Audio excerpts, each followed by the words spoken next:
1 नवंबर 2024 विश्व शाकाहारी दिवस। विश्व शाकाहारी दिवस 1 नवंबर 2024। उद्देश्य है सामान्य रूप से शाकाहारी आहार और शाकाहार के लाभों के बारे में जागरूकता बढ़ाना। विश्व शाकाहारी दिवस के इतिहास। विश्व शाकाहारी दिवस की स्थापना 1994 में यूनाइटेड किंगडम में दी वेगन सोसाइटी की तत्कालीन अध्यक्ष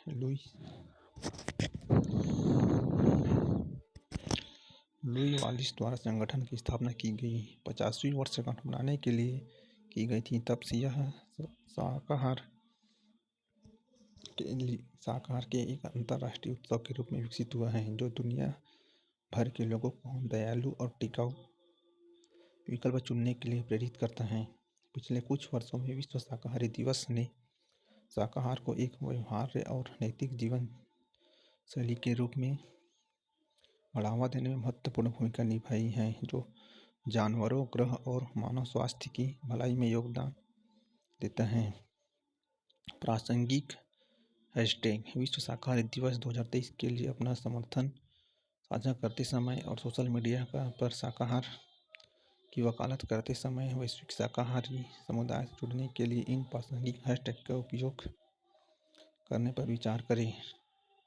हैशटैग विश्व शाकाहारी दिवस। वेगन होना, पौधे आधारित जीवन, क्रूरता से मुक्त शाकाहारी जीवन शैली, दयालु विकल्प। Vegan for the plant.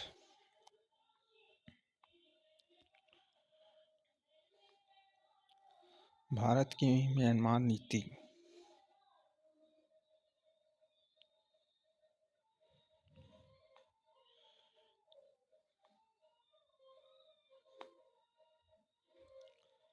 Bharat की म्यांमार नीति। प्रधानमंत्री मोदी ने म्यांमार के साथ बातचीत में आसियान की केंद्रीय और 5 सूत्री सहमति के महत्व पर जोर दिया तथा इसे भारत की एक्ट ईस्ट नीति के साथ संरेखित किया। भारत म्यांमार के साथ अपने 1643 किलोमीटर लंबी साझा सीमा के कारण रणनीतिक और सुरक्षा संबंधी चिंताओं को साझा करता है। म्यांमार की सेना के साथ संबंध बनाए रखना भारत की सीमा सुरक्षा और क्षेत्रीय संपर्क परियोजना के लिए आवश्यक है, जैसे Kaladan multi modal transit transport project. Bharat Myanmar Thailand त्रिपक्षीय राजमार्ग। भारत ने म्यांमार में त्वरित प्रभाव परियोजना के तहत कृषि, आपदा प्रबंधन और शिक्षा जैसे विकास क्षेत्र पर परियोजनाएं क्रियान्वित की हैं। India, Kolkata, Myanmar, Paletwa Aizawl, Bangladesh, Myanmar,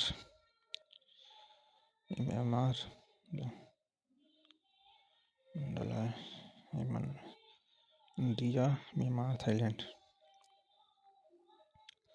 Myanmar का नागरिक संघर्ष, जाति गतिशीलता और क्षेत्रीय निहितार्थ। फरवरी 2021 में सैन्य तख्तापलट के बाद से म्यांमार नागरिक संघर्ष में उलझा हुआ है, जिसके कारण सैन्य शासन के खिलाफ प्रतिरोध जारी है। संघर्ष के भीतर जटिल जाति गतिशीलता क्षेत्र में शांति और स्थिरता के लिए चुनौतियां पैदा करती हैं। जाति सशस्त्र संगठनों (ईएओ) का उद्भव। जाति सशस्त्र संगठन (ईएओ) और पीपुल्स डिफेंस फोर्सेज ने विभिन्न कस्बों को नियंत्रित करते हुए ताकत हासिल कर ली है। हाल की घटनाओं जैसे कि अराकान सेना द्वारा पलेटोआ पर कब्जा संघर्ष के भीतर जाति गतिशीलता की जटिलता को रेखांकित करता है। संघर्ष के भीतर संघर्ष। पलेटोआ के पतन से चीन और अराकान जाति समुदायों के बीच तनाव बढ़ गए हैं, जो ऐतिहासिक स्वामित्व पर असहमति के कारण बढ़ा है। सेना के आम विरोध के बावजूद क्षेत्रीय विवादों के हल करना और अंतर्जातीय सहयोग को बढ़ावा देना चुनौतीपूर्ण बना हुआ है। भारत की हिस्सेदारी और चुनौतियाँ। पलेटोआ की स्थिति म्यांमार में भारत के Kaladan multi modal transit transport project को प्रभावित करता है, जिसका उद्देश्य पूर्वोत्तर भारत को समुद्र के लिए एक वैकल्पिक मार्ग प्रदान करना है।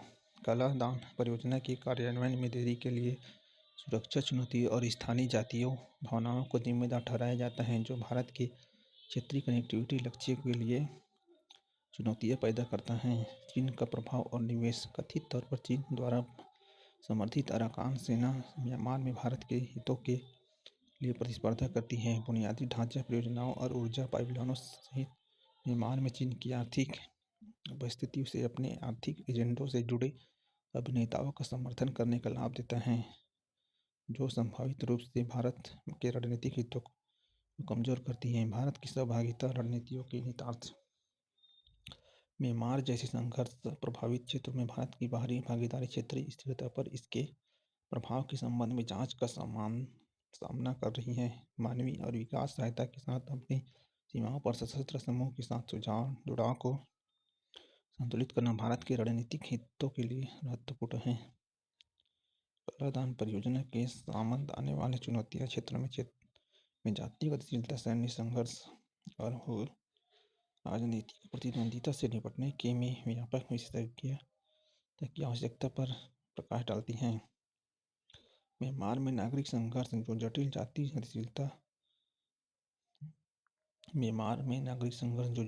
जातीय गतिशीलता और बाहरी प्रभावों की विशेषता है, क्षेत्रीय स्थिरता और भारत के रणनीतिक हितों के लिए महत्वपूर्ण चुनौतियां प्रस्तुत करता है।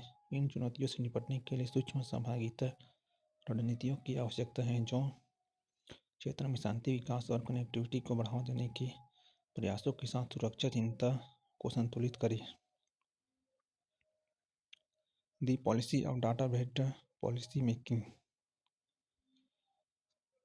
परिचय। संदर्भ। किसी देश के विकास और नीतिगत निर्णयों के लिए सटीक और विश्वसनीय आंकड़े अत्यंत महत्वपूर्ण तथ्य हैं। भारत की सांख्यिकी प्रणाली से संबंधित मुद्दे।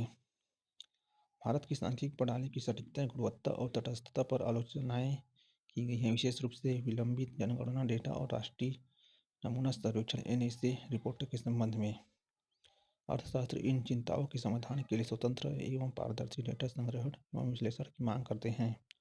मुख्य भाग। सांख्यिकी एवं राजनीतिक संदर्भ। सांख्यिकी राजनीतिक संदर्भ द्वारा आकार लेती हैं, जहाँ माप के बारे में विकल्प व्यापार, व्यापक सामाजिक और नीतिगत प्राथमिकताओं को दर्शाता है। विश्वसनीय नीति निर्माण के लिए इन विकल्पों में पारदर्शिता महत्वपूर्ण है।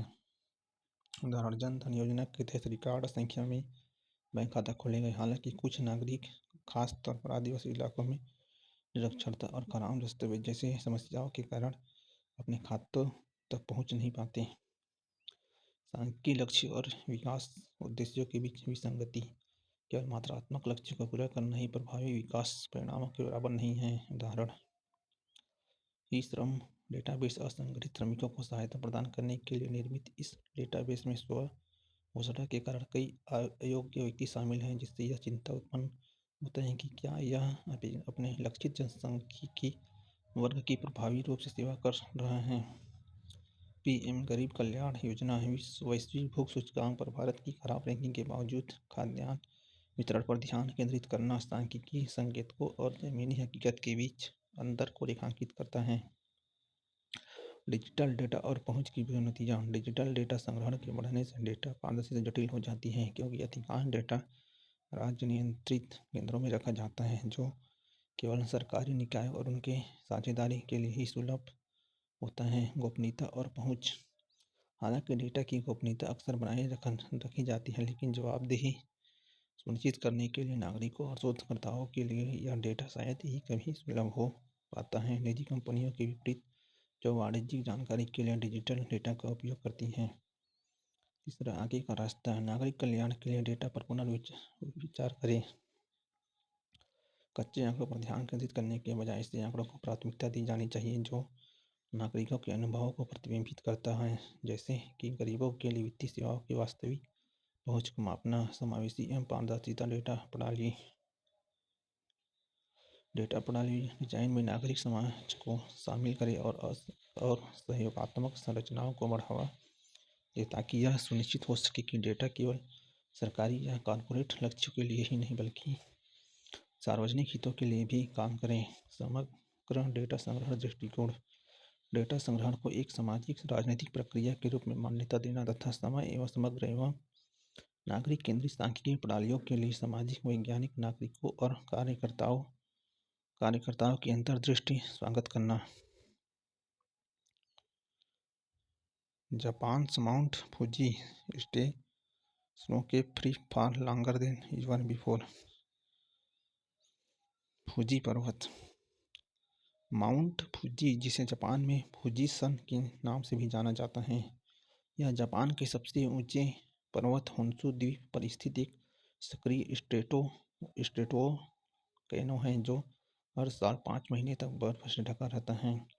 माउंट फूजी फूजी 5 झीलों फूजी गोगो से घिरा है, जिसमें पूर्व से पश्चिम तक यामानाका झील, कावागुची झील, साई झील, सोजी झील और मोटोसु झील शामिल हैं, जो सभी लावा प्रवाह के बाद प्रभाव से बनी हैं।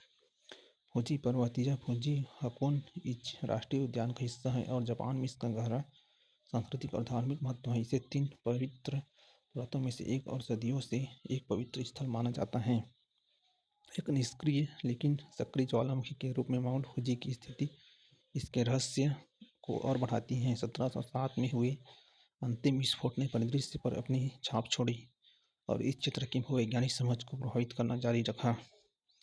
बैसाल्टिक लावा और प्रमुख शिखर क्रेटर्स इसका निर्माण इसकी विशिष्ट उपस्थिति और भूवैज्ञानिक महत्व में योगदान देता है। 2013 में यूनेस्को द्वारा विश्व धरोहर स्थल के रूप में नामित माउंट फूजी के सांस्कृतिक सौंदर्य और भूवैज्ञानिक महत्व को वैश्विक स्तर पर मान्यता प्राप्त है। जापान के एक प्रतिष्ठित प्रतीक के रूप में इसकी स्थिति को और मजबूत करता है। जापान की राजधानी Tokyo. Mount Fuji. Ring of fire. प्रशांत महासागर के किनारे घोड़े की नाल के आकार का रास्ता। इसकी विशेषता सक्रिय ज्वालामुखी और लगातार भूकंप है। इसे सर्कम पैसिफिक बेल्ट भी कहा जाता है। लगभग 90% भूकंप रिंग ऑफ फायर के साथ आते हैं और इसमें पृथ्वी पर सभी सक्रिय ज्वालामुखी का 75% हिस्सा है। लगातार भूकंप और ज्वालामुखी आने का कारण प्लेट टेक्टोनिक, जहाँ विशाल प्रशांत प्लेट अपने आसपास की कम घनी प्लेटों के साथ संपर्क करती हैं। यह ग्रह के अधिकांश subduction zone ring of fire में स्थित हैं। रिंग ऑफ फायर के आसपास की टेक्टोनिक प्लेटें प्रशांत, जुआन डे डुका, कोकोक्स, भारतीय ऑस्ट्रेलियाई नाजका, उत्तरी अमेरिका और फिलीपींस प्लेट। महत्व। दुनिया के सबसे बड़े भू-तापीय ऊर्जा संसाधनों का भंडारण है।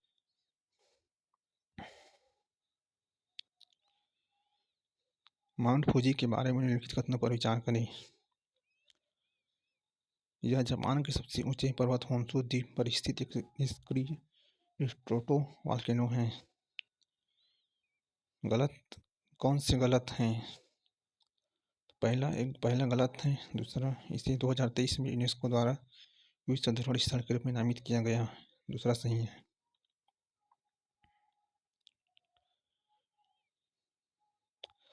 Rashtrapati Bhavan. Parliament light up in red to raise awareness about dyslexia. Dyslexia एक सीखने की अक्षमता है जो पढ़ने और भाषा से संबंधित कार्यों को कठिन बनाते हैं। डिसलेक्सिया एक सीखने की अक्षमता है जो पढ़ने और भाषा से संबंधित कार्यों को कठिन बना देता है। यह आपके मस्तिष्क द्वारा लिखने की प्रक्रिया है और ध्यान के कारण होता है, ताकि आप ये समझ सकें। डिसलेक्सिया विशिष्ट अधिगम विकार की श्रेणी में आता है। इस विकार के 3 मुख्य उप प्रकार हैं: पढ़ना डिसलेक्सिया, लेखन डिस्ग्राफिया, गणित डिसकैल्कुलिया। डिसलेक्सिया दुनिया भर में लगभग 5 से 10% लोगों में होता है। इसे सबसे आम अधिगम विकार बनाता है। इसके लक्षण बचपन में दिखाई दे सकते हैं। लड़कों को लड़कियों की तुलना में 2 से 3 गुना अधिक बार प्रभावित किया जाता है। प्रसिद्ध डिसलेक्सियसिस्ट में Albert Einstein, Ludwig van Beethoven, Charles Darwin, Ernest Hemingway, Agatha Christie और वीपी वोल्टमैन शामिल हैं।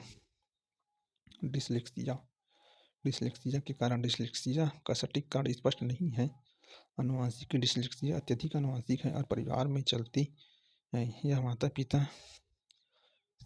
पिता में से किसी एक को डिसलेक्सिया है तो बच्चे को डिसलेक्सिया होने की 30 से 50% संभावना होती है। शोध से पता चलता है कि डिसलेक्सिया वाले लोगों में मस्तिष्क की संरचना, कार्य और रसायन विज्ञान में अंतर होता है। संक्रमण, विषाक्त, जोखिम और अन्य घटनाओं भ्रूण के विकास को बाधित कर सकती हैं और बाद में डिसलेक्सिया के विकास की भावना को बढ़ा सकती हैं। विश्व डिसलेक्सिया दिवस 8 अक्टूबर 2024 को मनाया जाता है। उद्देश्य इन चुनौतियों के बारे में जागरूकता बढ़ाने के लिए समझ और समर्थन की आवश्यकता पर बल देता है। डिसलेक्सिया मनोविज्ञान का एक टॉपिक है जिसमें इसका अध्ययन किया जाता है।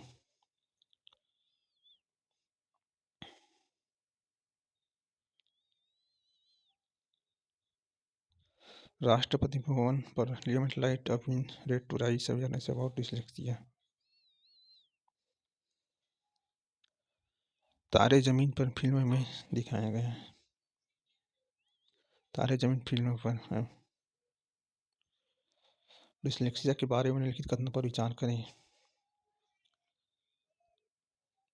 ऊपर दिए गए कितने कथन सही हैं? तो केवल एक। डिसलेक्सिया एक सीखने की अक्षमता है जो पढ़ने और भाषा से संबंधित कार्य को कठिन बना देती है।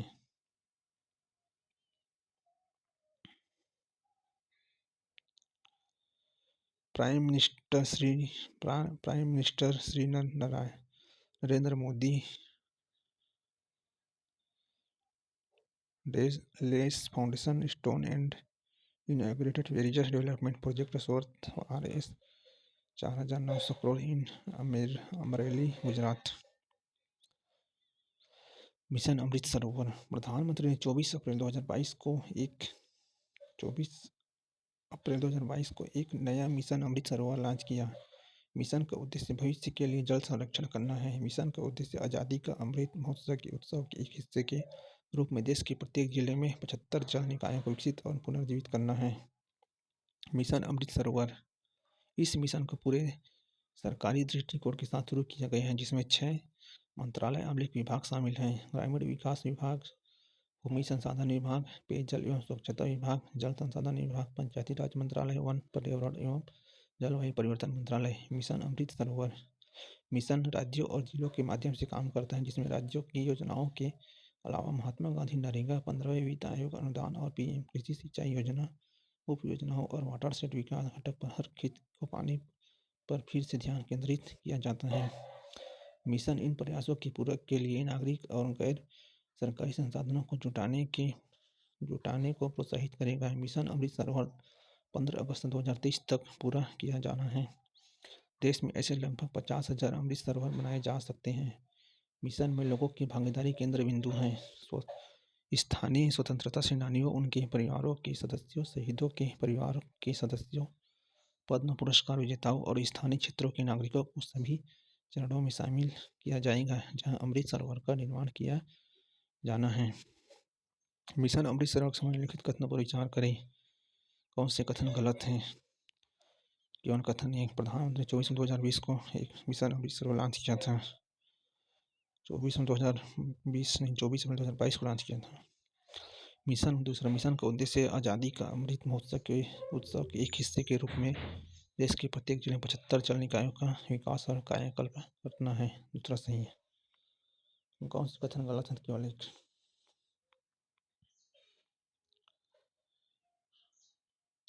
मत पर संक्षिप्त समसामयिकी। भारत सरकार ने स्थानीय चावल मिल मालिकों की शिकायतों के बाद पंजाब में व्यापक रूप से उगाई जाने वाली धान की किस्म PR 126 की समीक्षा शुरू की जिसमें चावल की पैदावार में कमी, विशेष रूप से धान से चावल के उत्पादन अनुपात के बारे में शिकायतें शामिल हैं। धान किस्म PR 126 को 2016 में से पंजाब में बड़े पैमाने पर अपनाया गया था।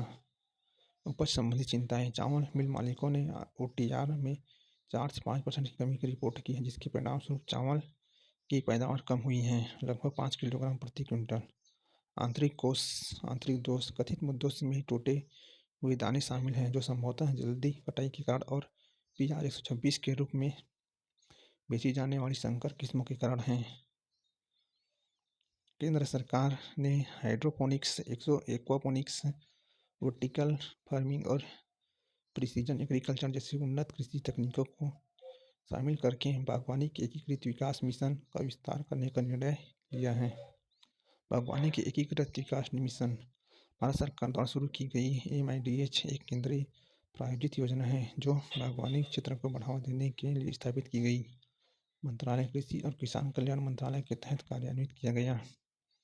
उद्देश्य उत्पादन, कटाई के बाद की प्रबंधन और विविध बागवानी फसलों के विपणन के लिए समर्थन के माध्यम से बागवानी के समग्र विकास पर ध्यान केंद्रित करना। हाल ही में CTBTO की प्रणाली ने ईरान में संदिग्ध परमाणु गतिविधियों के बारे में एक गलत अलार्म को स्पष्ट किया। इससे परमाणु परीक्षणों से संबंधित गलत सूचनाओं को रोकने और वैश्विक सूचना सुरक्षा को बढ़ाने में दोनों संगठन की महत्वपूर्ण भूमिका का पता चला। CTBTO स्थापना 1996 में हुआ था। मुख्यालय वियना, ऑस्ट्रिया। मिशन है सत्यापन व्यवस्था का निर्माण करके और संधि को वैश्विक रूप में अपनाने को बढ़ावा देकर व्यापक परमाणु परीक्षण प्रतिबंध संधि CTBT के लागू होने की तैयारी करना। प्रधानमंत्री कार्यालय PMO ने प्राचीन हड़प्पा शहर और यूनेस्को धरोहर स्थल धौलावीरा में संरक्षण, पर्यटक सुविधाओं की कमी और रुकी हुई खुदाई गतिविधियों के बारे में चिंता जताई। धौलावीरा सिंधु घाटी सभ्यता का एक महत्वपूर्ण पुरातात्विक स्थल है जो 3000 ईसा पूर्व से 1800 ईसा पूर्व तक बसा हुआ था। स्थान गुजरात के कच्छ जिले में मानसर और मनहर की मौसमी धाराओं के बीच स्थित है। धौलावीरा उपमहाद्वीप में सिंधु घाटी सभ्यता का 5वां सबसे बड़ा स्थल है। यूनेस्को का दर्जा 2021 में विश्व धरोहर स्थल नामित किया गया।